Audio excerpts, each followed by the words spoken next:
नमस्कार दोस्तों। एपिसोड 3 में आपका स्वागत है। आज का जो हमारा टॉपिक है वो है कैंडल्स। आज हम इस एपिसोड में समझेंगे कि कैंडल्स आखिर होती क्या है। देखिए, कैंडल्स का एक फंडा होता है। कैंडल्स जो है ना, वो क्या चीज़ है कि मार्केट में ना दो तरह के लोग हैं, दो तरह के माइंडसेट है। एक बेयर माइंडसेट और एक बुल माइंडसेट। जो बेयर माइंडसेट है वो प्राइस को नीचे लेके आने की कोशिश करता है। जो बुल माइंडसेट है वो प्राइस को ऊपर ले जाने की कोशिश करता है। जो कि बुल माइंडसेट है, यानी कि जो प्राइस को ऊपर धकेल रहा है, वो आपको हमेशा ग्रीन कलर में दिखाई देगा। और जो कि बेयर माइंडसेट है वो हमेशा आपको रेड कलर में दिखाई देगा। तो एक कैंडल रिप्रेजेंट करती है कि आज किसकी जीत हुई है और किसकी हार हुई है। अलग अलग टाइम फ्रेम पे ये चीजें चलती रहती हैं। प्राइस ऊपर नीचे चलता है, तो हर एक कैंडल ये रिप्रेजेंट करती है कि किसका बोल वाला है, मतलब कौन किसके ऊपर हावी हो रहा है। सपोज कि ग्रीन कैंडल है तो इसका मतलब बुल्स ने बाजी मारी है, और अगर जो वहां पर रेड कैंडल प्रिंट हुई है इसका मतलब बेयर्स जीत रहे हैं। तो इसी कैंडल्स को हम अच्छे से ब्रीफ में समझेंगे, और इसके जो फर्दर डिविजन्स हैं वो देखेंगे। प्लस हम देखेंगे डिफरेंट काइंड ऑफ कैंडल्स, कौन कौन सी कैंडल्स प्रिंट होती है मार्केट के अंदर, और चार्ट पे वो क्या क्या रिप्रेजेंट करती है और कैसे कैसे दिखती है। तो हम उन कैंडल्स को समझने की कोशिश करेंगे कि आखिरी कैंडल कहना क्या चाहती है। तो चलते हैं इस वीडियो में आगे की तरफ और जानते हैं कैंडल्स के मैजिक क्या होता है। क्योंकि ये सारी की सारी जितनी आपकी ट्रेडिंग है वो सिर्फ और सिर्फ एक कैंडल्स के पर ही बेस्ड है। और आप इस कैंडल्स को जितने अच्छे से जान पाएंगे उतनी अच्छी आपकी ट्रेडिंग होगी। तो चलते हैं वीडियो में आगे कैंडल्स के बारे में जानने के लिए। एक कैंडल में क्या क्या होता है, तो देखिए, एक ग्रीन कैंडल और एक रेड कैंडल। आपको दो कलर की कैंडल दिखाई देगी, ग्रीन कैंडल और रेड कैंडल। यानी ग्रीन कैंडल जो बुल्स को रिप्रेजेंट करती है, यानी कि इसका मतलब प्राइस ने ऊपर गया है, प्राइस को ऊपर को धकेला गया। सपोज अभी 100 रुपये था तो 110, 120, 130 इस तरीके से। और रेड कैंडल करती है बेयर कैंडल्स, बेयरिश कैंडल्स। अब बेयरिश कैंडल कैसे, इसका मतलब ये रेड कलर की है, इसका मतलब प्राइस ने ऊपर क्लोज ओपन हुआ था और वो नीचे आके क्लोज हुआ है। तो इस कैंडल में होता है क्या है, दिखाते हैं। देखिए, इसमें तीन चार चीजें आपको दिखाई देंगी। इसमें एक आपको लो दिखाई देगा, एक हाई दिखाई देगा, कहाँ क्लोज हुई है और कहाँ ओपन। ये चार चीजें आपको एक कैंडल में मिलती है।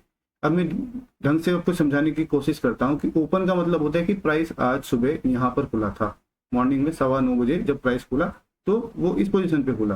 फिर मार्केट में क्या हुआ, प्राइस को ऊपर लेके गया गया, ऊपर गया, इतना ऊपर गया, कितना ऊपर गया कि इस हाई तक पहुंचा। ये हाई सपोज के 100 रुपये था यहाँ पे प्राइस, तो ये हाई हुआ 120।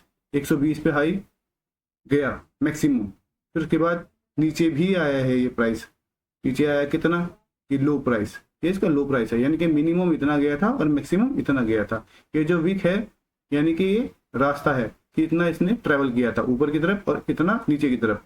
ओपन कहाँ हुआ था, यहाँ पे हुआ था। और ये लास्ट होता है क्लोज, यानी कि प्राइस ने एंड में जो आपका मार्केट क्लोज टाइम हुआ तो कहां पर बंद हुआ, इसका उसने क्लोज किया यहाँ पे। सपोज ये 100 रुपये में खुला था, 120 टच किया और 115 पे आके क्लोज हो गया। तो ये रिप्रेजेंट करता है कि आज बुल्स इस मार्केट पे हावी रहे हैं। ये डेली की कैंडल, अगर जो सपोज किया कि है डेली की है, वीकली की है तो वीक में हावी रहे हैं, मंथ की है तो मंथ में हावी रहे हैं, अब पूरे एक साल की है तो एक साल में कौन हावी रहा है। लो यानी कि 100 रुपये था तो ये 90 रुपये भी टच करके आया, इस तरीके से।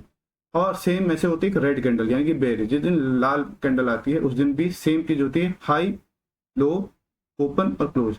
इसमें नीचे ओपन होता है, इसमें ओपन ऊपर होता है। इसका मतलब कि जो प्राइस है उसको नीचे की तरफ धकेला गया, यानी कि मार्केट खुली, प्राइस ऊपर गया। यानी सपोज क्या, मार्केट ये आज प्राइस ओपन हुआ था 115 पे, 115 पे ओपन होने के बाद प्राइस गया है 120, 120 भी गया, लेकिन बेयर्स लोगों ने उसको नीचे घसीट दिया।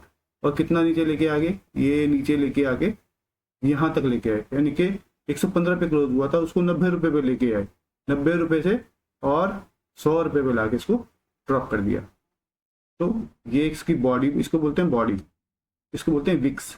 ये विक्स होती है, तो बॉडी, इसको विक्स। और इसका जो हाफ ऑफ द कैंडल होता है उसको बोला जाता है मीडियन। तो कैंडल्स का मतलब होता है कि बेयर्स और बुल्स में कौन जीत रहा है, किसकी वर्चस्व ज्यादा है, कौन ज्यादा फोर्सफुली है, कौन डोमिनेट कर रहा है मार्केट को। तो जिसने इस कैंडल्स का प्राइस को समझ लिया ना, तो उसने समझ लीजिए मार्केट को आधा ज्ञान ले लिया है, मार्केट को समझ लिया है। क्योंकि प्राइस से बढ़ के मार्केट में कुछ भी नहीं है। ये प्राइस को ही आपको जानना है कि आखिर ये प्राइस वर्क कैसे करता है और कहाँ मेरा माइंड सेट करना चाहिए, मुझे क्या कौन डोमिनेट कर रहा है इस समय, जो डोमिनेट फोर्स है हमें उसकी तरफ जाना है। तो एक कैंडल रिप्रेजेंट करती है कि डोमिनेट किसने किया है। तो अब हम जाते हैं डिफरेंट काइंड ऑफ कैंडल्स के ऊपर कि कौन कौन सी कैंडल्स हमारे पास हमें देखने को मिलेगी अपने चार्ट में। कैंडल्स होती हैं जो कि हमें दिखाई देती हैं अपने चार्ट्स में, जैसे कि रेड बॉडी कैंडल्स जो कि पूरी तरह से बेयरिश है, इसमें बुलिश नहीं है, मतलब ये पूरी तरह लाल है, इसको नीचे घसीटा गया है, यानी कि आगे बेयरिश मार्केट में रही है। रेड बॉडी कैंडल्स यानी ग्रीन बॉडी कैंडल्स, इसका मतलब आज बुल्स हावी रहे हैं मार्केट के ऊपर, तो बुल्स ने इसको प्राइस को ऊपर लेके गए हैं। फिर होती है डोजी। डोजी मतलब रसा खींच समझ लीजिए कि दोनों ने इधर से भी जोड़ लगाया और उधर से भी जोड़ लगाया, और दोनों में जोड़ लगा के ना कहीं पे भी कुछ भी निष्कर्ष नहीं निकला और प्राइस ऊपर भी गया नीचे भी आया, लेकिन एंड में जो क्लोज हुआ है वो बिल्कुल वही क्लोज हो गया जहां से ओपन हुआ था। ये मान लीजिए कि दोनों तरफ से बराबर फोर्स यानी कि खूब झगड़ा हुआ है, खूब लड़ाई हुई है। और ये होती है ड्रैगन फ्लाई डोजी। ये ड्रैगन फ्लाई डोजी मतलब कि मार्केट का प्राइस ओपन हुआ था ऊपर, ऊपर प्राइस ओपन हुआ था, लेकिन बेयर्स लोगों ने क्या किया, उसको घसीट के नीचे लेके आ गए। ठीक है, बेयर्स लोग उसको जब नीचे घसीट के ले गए, लेकिन क्या हुआ कि जो बुल्स थे वो प्राइस को फिर से ऊपर लेके चले गए। यानी कि डोमिनेट किसने किया आज आज पहले तो बेयर्स ने किया, लेकिन एंड में किसने किया, बुल्स ने। तो क्लोजिंग जो हुई है वो बुल्स के द्वारा की गई है, प्राइस को नीचे तो लेके आया लेकिन ऊपर धकेल दिया गया। फिर आता है हैमर। हैमर भी सेम होता है, हैमर मतलब बिल्कुल हथौड़े जैसा दिखाई देता है। इसमें हैमर हैमर बहुत ही ज्यादा इंपॉर्टेंट होता है, क्योंकि इसमें भी सेम मतलब देखो, इसमें बॉडी देखो, आपने देखो बॉडी दिखेगी आपको ऊपर एक हथौड़े जैसी, नीचे एक विगी दिखेगी, यानी कि बेयर्स लोगों ने कोशिश की है उसको घसीटने की, लेकिन बुल्स ने क्या काउंटर अटैक करने के बाद उस प्राइस को ऊपर लेके चले गए। तो ये होता है बुल, मतलब बुलिश साइन होता है कि मतलब यहाँ से मार्केट बाउंस मार सकती है और दोबारा फिर से एक प्राइस सेक्शन ऊपर की तरफ जा सकता है।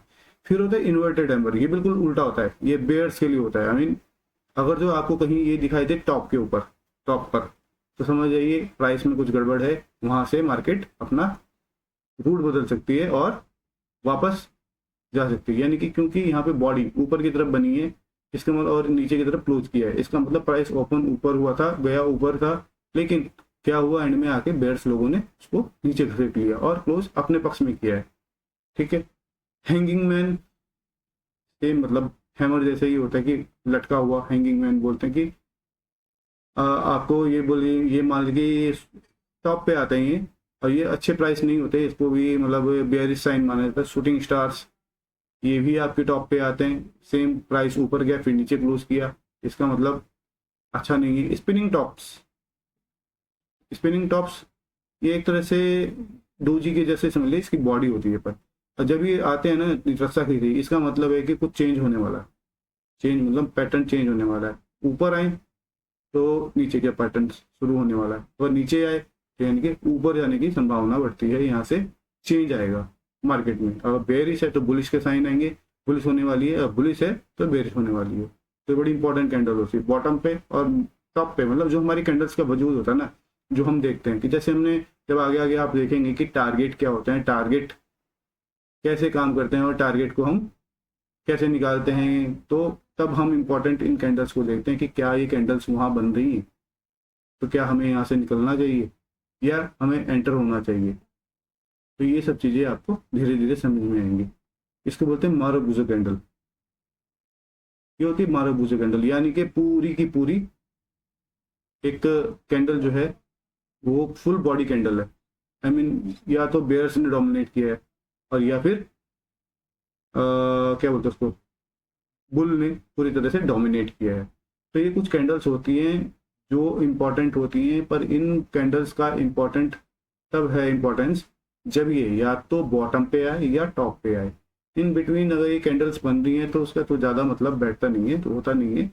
लेकिन हाँ, लेकिन आपको पता भी होना चाहिए कि कहाँ कितने टारगेट के बाद आपको ऐसी कैंडल दिखनी चाहिए। ऐसा भी नहीं कि बीच में, क्योंकि वो तो हर बार आपको टॉप दिखाई देगा। तो आपको पहले टारगेट निकालना आना चाहिए कि भाई ये टारगेट यहाँ तक है, और वहाँ पर ऐसा कुछ दिखाई देता है ऊपर का या नीचे का, तब ये कंसिडर की जाती हैं। अगर नहीं तो आप इन बिटवीन कुछ भी ऐसा नहीं होता कि बीच में आ गया तो हैमर आ गया, तो उसकी कोई वैल्यू नहीं है। और वो बॉटम पे आता है तो उसकी वैल्यू है। बॉटम पे इसलिए बोल रहा हूँ कि मार्केट गिर रही है। आपको सपोज क्या है, 200 रुपये का कोई प्राइस था, 200 रुपये का घट घट के वो आ गया 100 रुपये पे, और 100 रुपये पे आने के बाद बुल्स ने क्या किया, बेयर्स ने उसको 90 ले जाने की कोशिश की, लेकिन बुल्स ने मना कर दिया कि 90 नहीं, 100 ही ठीक है, और घसीट के ऊपर ले गए। इसका मतलब अब उस वहाँ पे कोई बेचने वाला ही नहीं है। तो जब कोई बेचने वाला नहीं है तो अब प्राइस ने क्या किया, अब बेयर्स ने तो पूरा जोर लगा दिया, वो थक गए, हार गए। हारने के बाद उन्होंने क्या हुआ, बुल्स ने ऊपर प्राइस लेके गया। तो 100 रुपये से अगर जो वो 110 रुपये पे जाके क्लोज करती है कैंडल, तो इसका मतलब ये हैमर बनता है, और हैमर जब बनेगा तो ये मार्केट को बुलिश साइन होता है। सेम ऐसे इन्वर्टेड कि ऊपर तो गया प्राइस, लेकिन बेयर्स लोगों ने नीचे घसीट दिया टॉप पे, तो ये होता है बेयरिश साइन कि बेयर्स जीत गए। तो ये कुछ इंपॉर्टेंट्स होती हैं कैंडल्स की, आगे हम इनके बारे में और अच्छे से पढ़ेंगे, और बहुत सारी कैंडल्स अभी बाकी हैं जो मैं अपने नेक्स्ट एपिसोड में जरूर क्लियर करूँगा। अब मैं आपको थोड़ा सा मार्केट में दिखा देता हूँ कैंडल्स दिखती कैसी, जैसे कि ये देखिए इन्वर्टेड इन्वर्टेड हैमर। उसके बाद क्या हुआ, प्राइस नीचे गया, फिर ये देखिए मॉर्निंग स्टार इसको बोला जाता है, तो ये प्राइस ऊपर गया। डोमिनेट कौन कर रहा है, देखिए यहाँ पे देखिए, ये देखो हैमर आया नीचे बॉडी, ये यानी कि डोमिनेट कौन कर रहा है, बुल, तो यहाँ पे प्राइस ऊपर चला गया। तो इनकी वैल्यू तब है, देखो जब जब ये नीचे बॉटम में हैमर्स आते हैं तो मार्केट प्राइस ऊपर जाता है, जब ये ऊपर हैमर आता है इन्वर्टेड, प्राइस नीचे आता है। तो ये बहुत इंपॉर्टेंट होता है। देखिए जब जैसे ही देखो हर जगह दिखाई देगा आपको इन्वर्टेड हैमर, और उसके बाद प्राइस नीचे, इन्वर्टेड हैमर, फिर प्राइस नीचे, फिर हैमर नीचे से तो प्राइस ऊपर। तो ये बुलिश साइन होते हैं। ये चीज़ें मैं आपको समझाने की कोशिश कर रहा हूँ कि फुल बॉडी कैंडल्स जब आएंगी तो उनका कोई मतलब बैठता ही नहीं, क्योंकि वहाँ पे डोमिनेंट फोर्स आपको साफ दिखाई देगा। रेड है तो बेयर, ग्रीन है तो बुल। तो आज का एपिसोड यही खत्म होता है। जल्दी से मेरे चैनल को सब्सक्राइब कीजिए, बेल आइकन दबाइए, और आगे से ज़्यादा शेयर कीजिए ताकि लोगों को फ्री में ज्ञान मिल सके। धन्यवाद, थैंक यू।